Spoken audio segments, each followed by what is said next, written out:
nagsimula kami Francis 4, tas 5, anyang Pasko 6, January 6. There are 7. What, just the truck? Yeah. Yeah, I know. No, you know, I pick up Tito Francis December, di ba? It was 6 pounds. 5 pounds. And then I drop him off January. It was 6 pounds.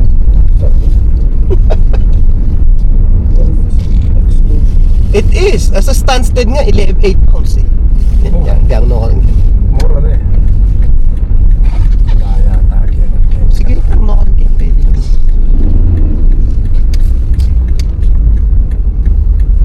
Stay 10 minutes. Yeah, 6 pounds po, 10 minutes. Ay, take it ang ay, dami na lang. Ay, take it ang Arab ka.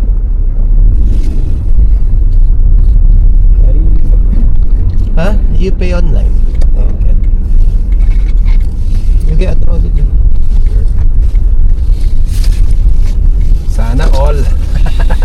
Don't worry, you'll go home as well. Get the trolley, be. What ang makay ka na?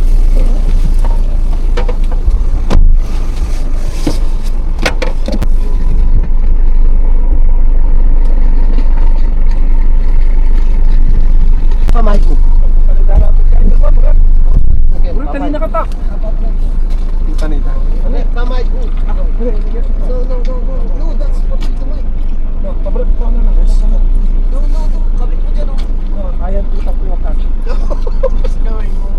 Sige par. Ay, tayo na, kabit mo. No.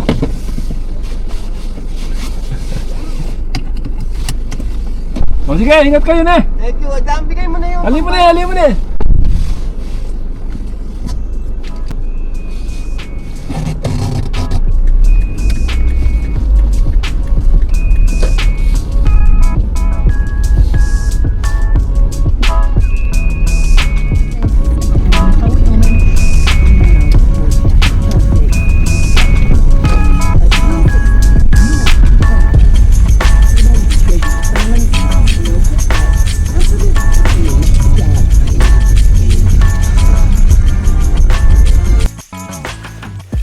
Ayan, magandang araw po sa inyo. Welcome back to our vlog again. So, Lunes ngayon at day off natin. Yan. Galing tayong long day kahapon na bank shift. So, yan. Ngayon, nandito tayo ngayon sa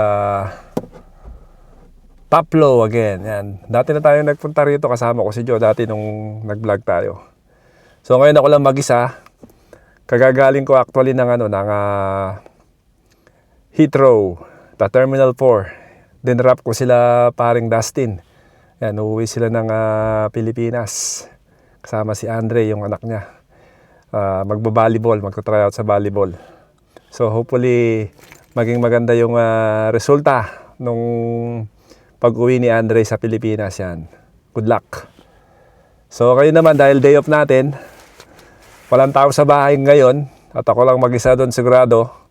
Dumaan muna ako dito sa Taplow. Window shopping dito sa Nike. Kung meron tayong makitang maganda na magandang deal, di bilhin natin.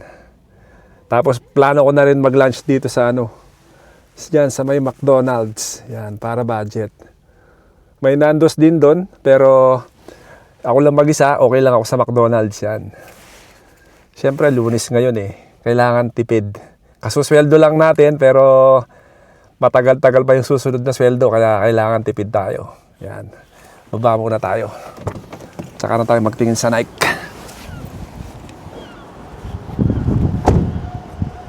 Yan. Overcast ang panahon. Nakita nyo, cloudy. Yan o, sobrang cloudy. Yan. Nakakapanibagong mag-isa dito sa Taplow kasi normally kasama ko si Joe, nagpupunta rito kay mga bata eh. So, magano lang tayo. Maghanap lang tayo dito sa Nike. Yan. Malakas ang music dito.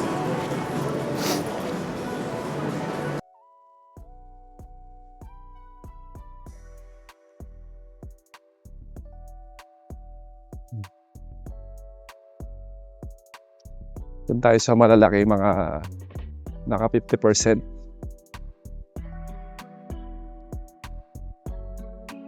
Mga size 12. Ano to? Mga Jordan. Wala, hindi na tayo nagbabasketball. Tsaka, ang inahanap natin pang alis. Yung pwedeng pang casual. Kaso mukhang puro patapon yung mga nandito. May mga pang basketball.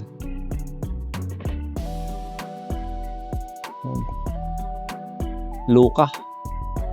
Ayoko yung Luka, medyo matigas sa paa. Ito naman mga sobrang lalaki pero ang mura na, oh. 60 pounds tapos 50% off pa. Ano na lang yan, 30 na lang, Jordan, oh. Jordan 1. Cortez, 64. So parang 32.50 na lang yan. Ang karoon na ako ng ganyan dati, hindi komportable sa paa. Wala masyado.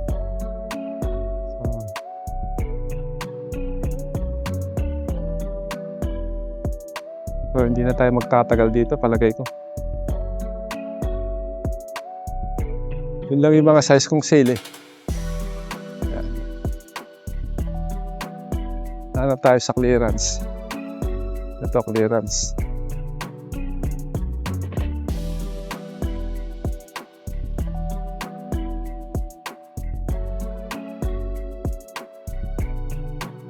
$10.99, edi ano na lang yan. 550 na lang, no? Kunin na natin yan. Mura na yan, 550. Ito, $39.99, 50%, edi 20. 25. Pwede na to. Baka si Sebang gumamit nito pag binili ko to. Mahilig sa black ng anak ko, eh. Pwede naman kami maggamitan. Kunin na natin to.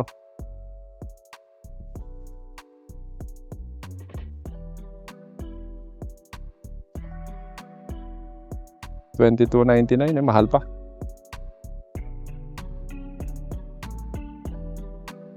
So yun lang, ito munang nakita ko dito.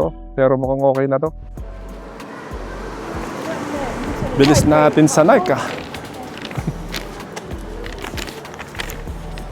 Yan. So dito lang ako nag-park. Magla-lunch ako sa McDo. Ayun lang yung sasakyan ko. Yan lang. Mga kabayan tong mga to.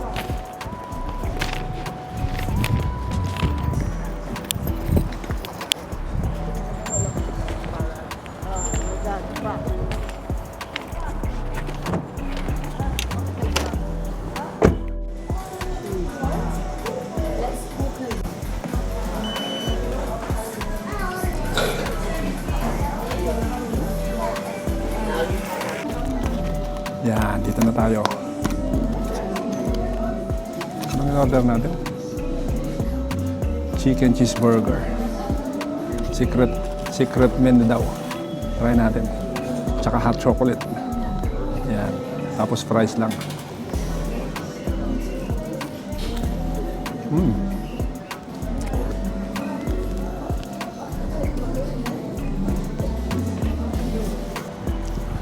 Tapos na tayong kumain. Babalik na tayo sa sasakyan at biyahe na tayo pauwi. Bukas, day off ulit natin bukas. Kasama si Jo. So hopefully makapamasyal ulit tayo bukas. Yan, after nating maggatid, dumaan lang tayo dito. Pampalipas oras. Napagastos pa tayo, yan, mga 25 pounds. Pero pwede na, mga naka 50% pareho yan. Yung isa parang 75% off pa siya. Yan, t-shirt. Bibili ka sa mga Primark. Ganun ang presyo, eh, mga t-shirt, eh. So mura na yan, no? Tapos yung hoodie, $19.99. Mga 40 siya regular price niya. So mura na rin siya. Kasi nag-gym nga tayo ngayon, di ba? Kailangan natin ng mga mga napaka-arte. Pwede namang hindi, eh, no? Hindi ko lang, pa-consuelo lang. Siyempre, day off naman natin. Gina-justify ko pa yung pagbili natin ng gamit ganun talaga. Pakonsuelo lang. Madalang lang naman ako bumili ng ganito. Hindi naman every week, hindi naman every month. Pagka nagkataon lang. Yan, tulad ngayon. So ayan, ang biyahe natin is 31 minutes, 18 miles. Mabilis lang to.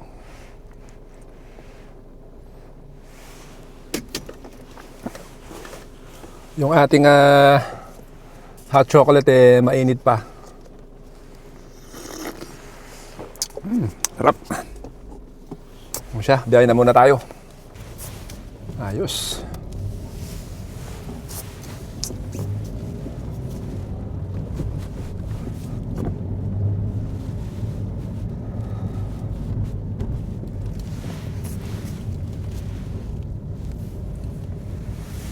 Kakaliwa tayo dito.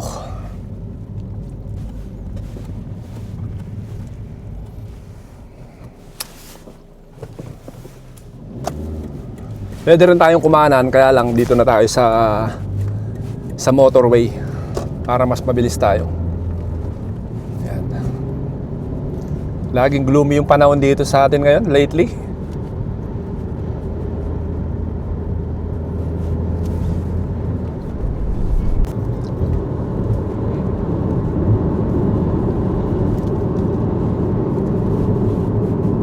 Ayan, papasok na tayo ng Reading.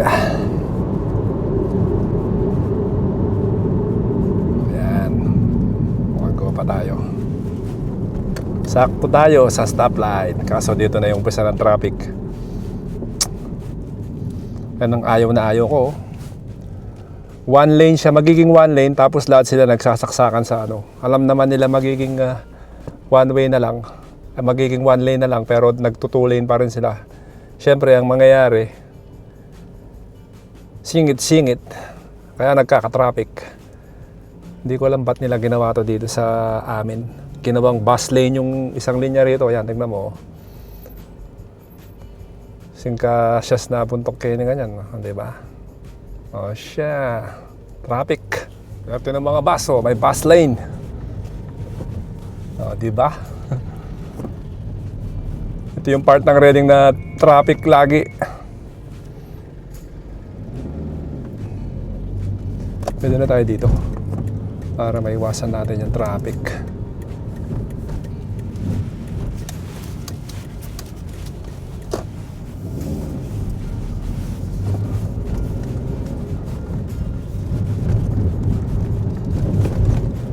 So dumadaan tayo sa gilid ng Palmer Park. Yan, yung park walang laman dahil may pasok ang mga bata, empty. Tsaka alanganing oras syempre.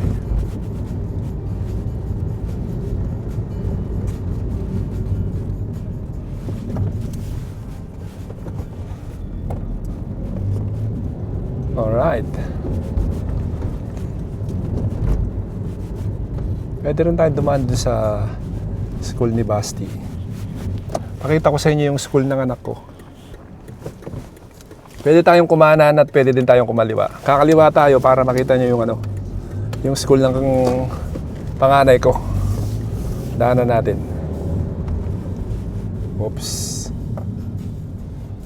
So ayan, nakita nyo pagka may mga pedestrian, kailangan padaanin nyo. Hindi kagaya sa atin sa Pilipinas to na may pedestrian lane nga, hindi naman nire-respect ng mga driver. Kaya parang useless din yung mga pedestrian crossing sa sa mga highway diyan. Lalo na sa may San Rafael, meron diyan sa may Sitio Valdez kung saan kami nakatira. Hindi ino-honor yung mga ng mga driver yung pedestrian crossing. Kaya napakadelikado para sa mga sa mga tumatawid. So dito tayo. Kakanan. Yan.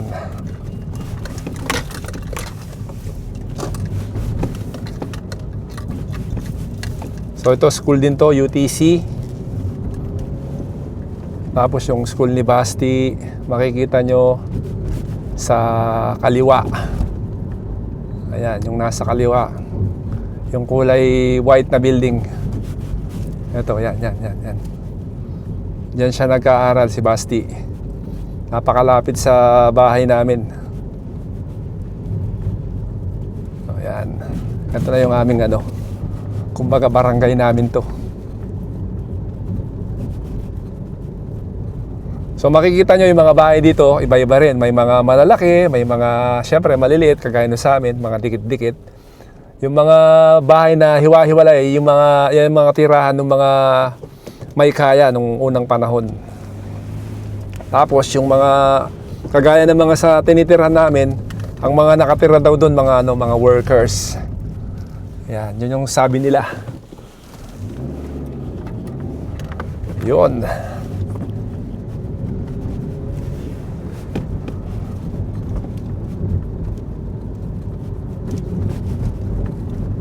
Gloomy weather.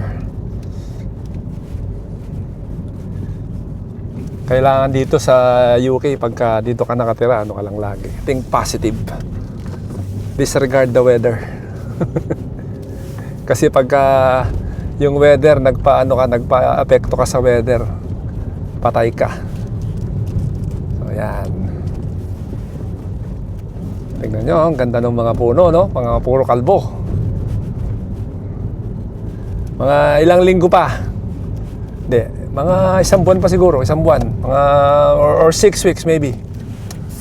Ano na yan? Mga maglilitawan na yung mga niyan, yung mga dahon. Yan, dito na tayo sa ating street. Walang parking sa tapat ng bahay. No problem. Meron pala doon. Doon tayo. Dito tayo mag-park.